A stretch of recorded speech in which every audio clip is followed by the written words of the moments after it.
This is Rev G. We're recording from the Darshan Center for Spiritual Evolution. We're actually, if you notice here, we're inside. See, look here. I'm gonna show you something right now. See, look. Hi, namaste. This is what the inside sanctuary looks like. Waiting for you as soon as things get a little better. But for now, we're outdoors for now.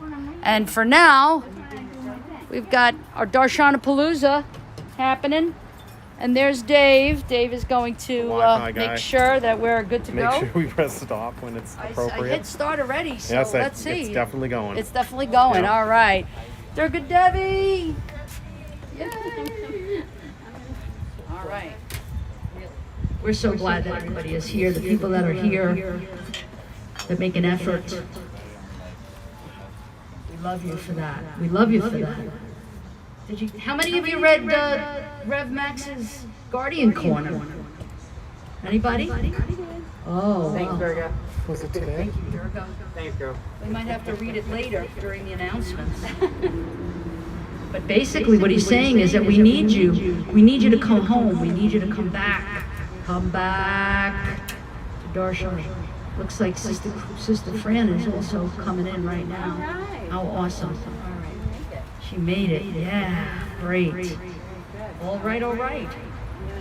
Sister Chris is back. Notice. Sister Chris is back. We're so happy. Lazarus. Hey. Only the Christians got it. Okay. All right. Awesome. So wait for them to start the call to worship? No. Right, Durga? We don't wait. Teachers don't wait. It's just like it's like Broadway. So for our call to worship tonight, I thought we could own together, and as we own together, we're aligning ourselves with the cosmic energies. As we own together, and there's our friends coming in, that's why I'm waving. As we own together, we connect to the spheres spinning in the cosmos. As we own together, we connect to each other, and we connect to higher consciousness. As we own together, we unite our energies to love source, life force energy. So while we own, Rev Mary is gonna walk the circle, doing symbolic cleansing and protection with this frankincense? Yeah. Yes. With this beautiful frankincense. And then when she comes back, we'll stop oming, and I'll tone the bowl, and our service will begin. Okay, so let us om, and you just let yourself om how it feels natural.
Our call to worship reminds us why we are here tonight, to celebrate, explore, and develop an interfaith experience and join together in sacred celebration of spirit. We welcome you to the Darshan Center for Spiritual Evolution,